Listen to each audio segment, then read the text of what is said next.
Voilà, alors bonjour à toutes et à tous. Donc, au fait, je ne vais absolument pas parler de transition numérique, pour qu'on soit bien clair, puisque notre projet a consisté en fait en un projet non pas de dématérialisation, mais de rematérialisation. C'est très intéressant quand vous allez sur Word, vous mettez rematérialiser, il ne reconnaît pas, il propose dématérialiser. Donc c'est un mot qui est tout à fait nouveau. Je me permets peut-être pour vous expliquer comment on en est arrivé à ce stade. Déjà, je précise tout de suite, nous ne sommes absolument pas des anti-numériques au musée Alexis Forel, nous sommes connectés, nous avons un site internet, j'ai un iPhone. La question n'était pas du tout de proposer un projet réactionnaire anti-numérique, c'était pas du tout de cela qu'il s'agissait.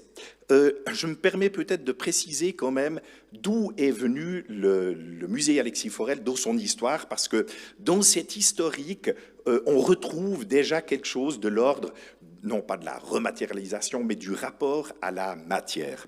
Le musée Alexis Forel a été créé en fait par des artistes. Ça, c'est très important de le rappeler.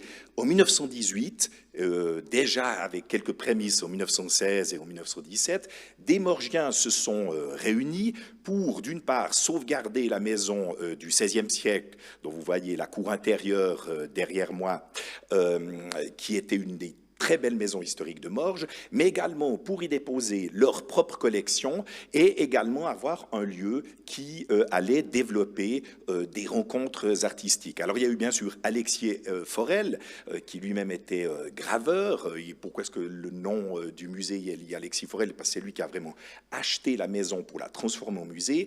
Mais il y avait d'autres artistes, notamment les frères Morax, les fondateurs du théâtre du Jorat à Mézières, que vous connaissez peut-être, qui était à la fois aussi écrivain, qui était également scénographe. Et puis, et là je fais un peu plus vite, mais dès les années 20, les années 30, le musée Alexis Forel a été le lieu de rencontre des artistes, Igor Stravinsky, Paderewski, Louis Souter, Arthur Honegger pour les musiciens, et j'en passe. Et nous, ce qui nous a toujours interpellés dans cette création du musée, c'est que combien même il y avait la guerre 14-18, combien même il y a même eu la grippe espagnole en 1918, qui du reste a empêché l'histoire du soldat qui avait été composée par Stravinsky à 300 mètres du musée, où son ami Ramu venait le rencontrer, combien même il y avait ces circonstances qui les empêchaient finalement, qui auraient dû les empêcher de créer, eh bien, ils ont tenu bon pour encourager une vie artistique, une vie patrimoniale et culturelle. Alors si j'en reviens à la Maison des artistes de celle de 2020 et 2021, qu'est-ce qui s'est passé? Eh bien, on a toujours eu dans le musée ce dialogue avec les artistes, avec soit des expositions, on va dire classiques, on invite des artistes voilà, pour une rétrospective, ou bien une exposition collective, mais ce que nous faisons déjà depuis quelques années, c'est associer des artistes par mandat à la création aussi d'œuvres qui sont liées à une exposition, mais qui sont des œuvres nouvelles, qui sont des œuvres originales. Et en 2020, quand est arrivée la première vague de ce fameux printemps 2020 où tout était bloqué, comme vous toutes et tous, nous avons été démarchés par des agences qui nous proposaient tout, le musée sur 360 degrés, des photographies, de la billetterie en ligne, etc. Et on a réfléchi, bien sûr, on s'est dit, est-ce qu'on le fait? Et finalement, le résultat était assez pauvre. Je pense qu'à part des modèles exceptionnels comme le Centre Pompidou de Beaubourg, qui a vraiment proposé du contenu sur son site en 2020, qui était vraiment interactif, on tombait vite dans des choses assez banales, quelques photos à cliquer, il y avait assez peu d'intérêt, c'était très vite pauvre. Et nous, on s'est dit, le plus important, c'est de reprendre contact avec les artistes. Donc en 2020, nous avons proposé à 23 artistes, mais aussi des écrivains, compositeurs, compositrices, plutôt, disons, de l'art lémanique, des professionnels, je précise tout de suite, de travailler sur un projet que nous avons appelé Nostalgie. C'est un projet sur lequel nous travaillons en 2019, mais avec plutôt une visée, on va dire, patrimoniale, filmographique, et de dire à ces artistes, eh bien voilà, vous avez une carte blanche et on va montrer ça quand on pourra, et ça a été montré en 2021 et jusqu'au début de cette année. Donc ça, c'est une première étape où la création artistique était au centre du projet. Je précise tout de suite que ces artistes, et j'y reviendrai dans la conclusion, étaient bien évidemment mandatés avec un salaire, un défraiement. Ça, je crois que c'est un point très important, je le reprendrai dans la conclusion. Donc ce projet a permis de créer des liens avec ces artistes, puis ensuite de créer bien sûr le lien entre le public et les artistes dans le cadre de ce projet. Et alors j'en viens maintenant au projet de transformation, celui pour lequel nous avons obtenu quelques argent l'année passée. Alors ce projet qui s'est réalisé cette année 2022, qui s'appelle la Maison des Artistes. Ce projet a proposé de rematérialiser concrètement le lien entre les publics et les artistes. De quoi s'agit-il? C'est pas seulement la rencontre, c'est pas seulement la visite commentée où l'artiste parle de son tableau, de son œuvre ou commente sa vidéo.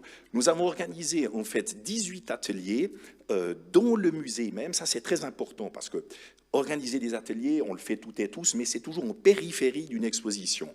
On dit, ah oui, on fait une exposition sur tel artiste, donc on va faire un atelier un après-midi pour amuser les enfants, ou bien on va créer peut-être un événement. Mais là, les ateliers même étaient dans les espaces du musée. Donc nous avons transformé les salles d'exposition en salles d'atelier. Et je précise également que le terme d'atelier, il fallait l'entendre comme plutôt l'idée du studio de la Renaissance, c'est-à-dire un atelier bien sûr pratique, mais aussi un atelier de réflexion, aussi d'un projet intellectuel. Je prends un exemple précis, un atelier autour de la plaque de cuivre, de la mémoire de la plaque de cuivre. Alors bien sûr, on parle de la technique de l'eau forte, on peut sortir les plaques de cuivre d'Alexis Forel, on peut inviter des artistes contemporains pour parler de cet aspect-là. Ça pose des très bonnes questions comme, au-delà de la réalisation, la mémoire même d'une image, puisqu'on a des plaques de 1880, 82 qu'on peut réimprimer, qui donneront la même image qu'il y a 140 ans, mais c'était aussi l'occasion d'amener dans le musée un atelier. Alors bien sûr, c'est une presse en fonte de 200 kilos qu'il faut amener,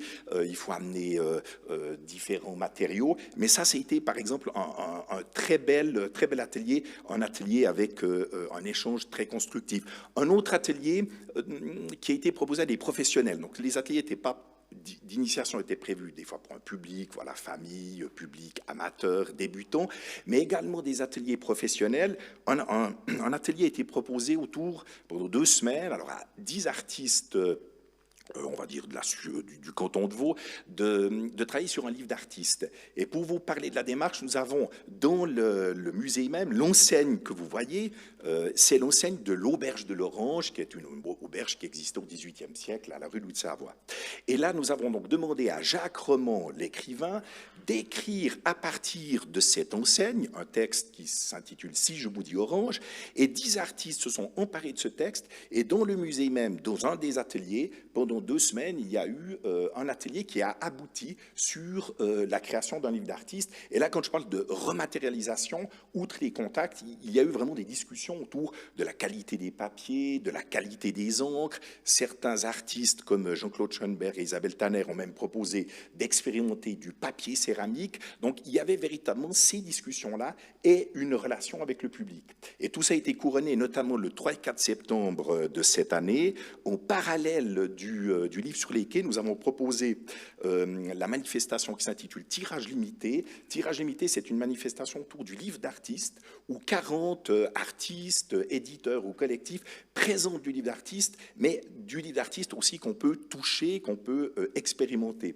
Et ça a été également aussi l'objet d'un autre atelier. Il y en a 18, je ne vais pas tous vous les résumer, le temps passe, mais on a également eu des contacts avec des artistes qui ont donné leur accord pour que leurs livres d'artistes, qui ont été créés autour de Louis Souter et de la question des marges notamment, comment est-ce qu'on occupe les marges, eh bien, puissent être feuilletés. Donc on quittait le cercueil de verre dont parle Claes Oldenburg à propos de nos vitrines dans les musées. Alors bien sûr qu'il y a eu un risque qui a été pris, mais après 2600 visiteurs, les livres étaient tout simplement intacts et on a pu les rendre comme ça aux artistes. Donc cette dimension tactile, sensible est très importante. On a également expérimenté aussi des questions liées à Louis, notamment à Stravinsky, un masterclass autour de violon, mais où le public assistait au cours et donc était vraiment en prise avec ce qui se passait dans cette maison des artistes.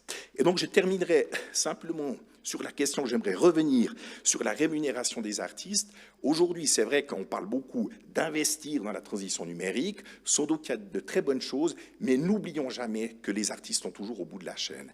Une fois que nous, professionnels de musées, nous avons pris nos salaires, que les agences ont pris leurs honoraires, il ne reste plus grand-chose pour les artistes, et il faudrait parfois inverser. On commence par mandater l'artiste et le payer, puis ensuite, après, on regarde ce qui se passe. Je vous remercie de votre attention.